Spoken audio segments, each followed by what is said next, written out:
Assalamualaikum warahmatullahi wabarakatuh. Kami dari kelompok 6 akan mempresentasikan makalah kami yang berjudul Konsep Manajemen Investasi dan Pembiayaan. Yang anggotanya adalah saya sendiri, Baiti Jana, dan teman saya, Alfira Auliana. Di sini saya akan menjelaskan pengertian manajemen investasi. Manajemen investasi adalah manajemen profesional yang mengelola beragam sekuritas atau surat berharga seperti saham, obligasi, dan aset lainnya seperti properti dengan tujuan untuk mencapai target investasi yang menguntungkan bagi investor. Investor tersebut dapat berupa institusi atau perusahaan asuransi, dana pensiun, perusahaan, dan lain-lain. Ataupun dapat juga merupakan investor perorangan, di mana sarana yang digunakan biasanya berupa kontrak investasi atau yang umumnya digunakan adalah berupa kontrak investasi kolektif atau KIK, seperti reksadana. Selanjutnya ada macam-macam investasi. Yang pertama, real investment. Real investment adalah investasi yang berhubungan dengan bisnis di sektor real, di mana aspek ini lebih didominasi oleh industri perbankan. Investasi dalam bentuk aktiva berwujud fisik, seperti emas, batu mulia, dan sebagainya. Yang kedua ada financial investment.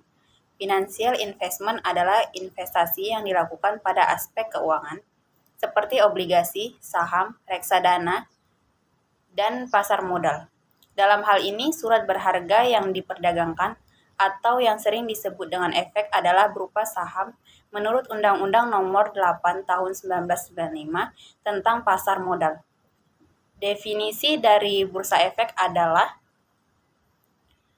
pihak yang menyelenggarakan penawaran jual dan beli efek pihak-pihak lain dengan tujuan memperdagangkan efek di antaranya. Di Indonesia, perdagangan saham dilakukan di Bursa Efek Indonesia. Tidak semua perusahaan dapat langsung mengeluarkan suatu efek atau saham. Oleh sebab itu, perusahaan yang ingin menerbitkan efek harus memenuhi kriteria ataupun peraturan-peraturan ada sebelumnya suatu efek. Baik, selanjutnya faktor-faktor yang mempengaruhi keputusan investasi. Sebelum memutuskan untuk mengalokasikan dana dalam bentuk investasi, surat berharga jangka panjang bank harus mempertimbangkan hal-hal sebagai berikut. Yang pertama ada jangka waktu, yang kedua bagi hasil atau interest dalam kurung imbal hasil. Yang ketiga ada pajak, yang keempat mudah dipasarkan atau tidak, yang kelima kualitas dan keamanan, yang keenam harapan di masa mendatang, yang ketujuh diversifikasi. Selanjutnya resiko investasi. Semua jenis investasi selalu punya resiko. Tidak ada investasi yang berbebas resiko. Resiko selalu melekat pada tiap investasi, besar atau kecil, dan juga dapat dikatakan bahwa hasil yang tinggi resikonya juga tinggi, sehingga diperlukan pemahaman atas resiko yang berkaitan dengan alternatif sarana investasi yang dapat terdiri dari resiko likuiditas, ketidakpastian hasil, kehilangan hasil, penurunan nilai investasi, sampai resiko hilangnya modal investasi tersebut. Selanjutnya ada pengertian pembiayaan. Pembiayaan merupakan salah satu tugas pokok bank, yaitu memberikan fasilitas penyediaan dana untuk memenuhi kebutuhan pihak-pihak yang merupakan defisit unit.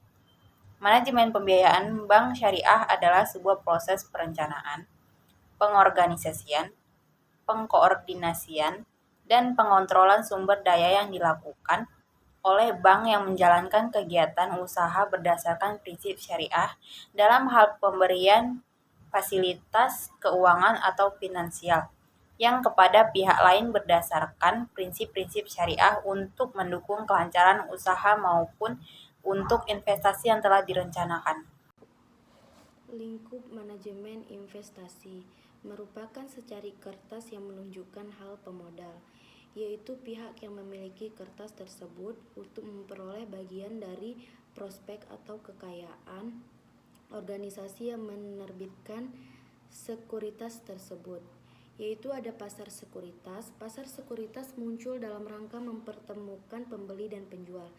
Sekuritas yang artinya adalah mekanisme yang diciptakan untuk memberi fasilitas perdagangan aset keuangan. Dan ada perantara keuangan, dikenal sebagai lembaga keuangan organisasi yang menerbitkan klaim di keuangan terhadap diri mereka sendiri, artinya mereka menjual aset keuangan yang mewakili klaim keuangan terhadap diri mereka sendiri untuk imbalan uang tunai, dan menggunakan dana penerbitan tersebut terutama untuk membeli atau aset keuangan lain. Dan ada lingkup manajemen pembiayaan.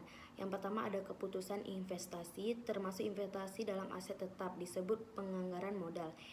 Investasi dalam aset lancar juga merupakan bagian dari keputusan investasi yang disebut dengan keputusan modal kerja. Dan ada keputusan keuangan, ini juga berhubungan dengan peningkatan keuangan di berbagai sumber daya dan tergantung pada keputusan tentang jenis sumber, periode pembiayaan, biaya pembiayaan dan pengambilannya. Dan ada keputusan dividen, yaitu manajer keuangan harus mengambil keputusan sehubung dengan distribusi laba bersih. Dan ada prinsip-prinsip manajemen investasi, yaitu pada dasarnya prinsip-prinsip investasi yang ada pada bank syariah tidak banyak berbeda dengan bank konvensional. Hanya saja tetap memiliki bank yang otoritas untuk membuat prosedur, dua kebijakan dan menganalisis pembiayaannya. Namun demikian, terdapat prinsip umum yang dapat dijadikan dasar penggan atau pembiayaan. Beberapa hal yang mesti dipertimbangkan dalam bank syariah, yaitu sebelum melakukan pembiayaan antara lain-lain, pertama kita harus mengambil aspek rentabilitas sebagai fund manager yang amanah. Tentu bank syariah memiliki aspek-aspek yang menguntungkan. Kedua itu ada aspek likuiditas dan selalu tersedianya dana yang cukup diperkirakan dibutuhkan nasabah. Dan ketiga ada speak rate, memperkirakan resiko yang cukup untuk diperkirakan dibutuhkan nasabah. Ya, karena itulah diperlukan studi kelayakan atau usia keempat skala prioritas. Sebagaimana mendahulukan penyaluran dana dalam usaha yang memiliki standar kelayakan lebih tinggi. Dan ada prinsip-prinsip pembiayaan bank syariah, yaitu ada prinsip bagi hasil. Fasilitas pembiayaan yang disediakan di sini berupa uang tunai atau barang yang dinilai dengan uang. Jika dilihat dari sisi jumlahnya, dapat menyediakan sampai 100% dari modal yang keperluan, ataupun dapat pula hanya sebagian saja berupa patungan antar bank dengan pengusahanya.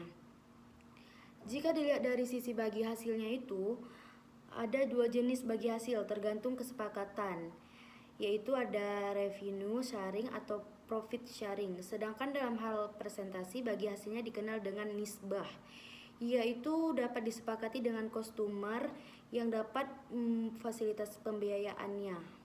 Dan ada prinsip jual beli. Prinsip ini merupakan suatu sistem yang menerapkan tata cara jual beli bagaimana di mana bank akan membeli terlebih dahulu, yaitu yang akan dibutuhkan atau mengangkat nasabah sebagai agen bank melakukan pembelian barang atas nama bank. Kemudian bank menjual barang tersebut, nasabah dengan harga beli ditambah keuntungannya. Dan ada juga prinsip sewa menyewa. Sewa menyewa selain akad jual beli yang telah dijelaskan sebelumnya, ada pula sewa akad menyewa yang dilaksanakan dalam perbankan syariah.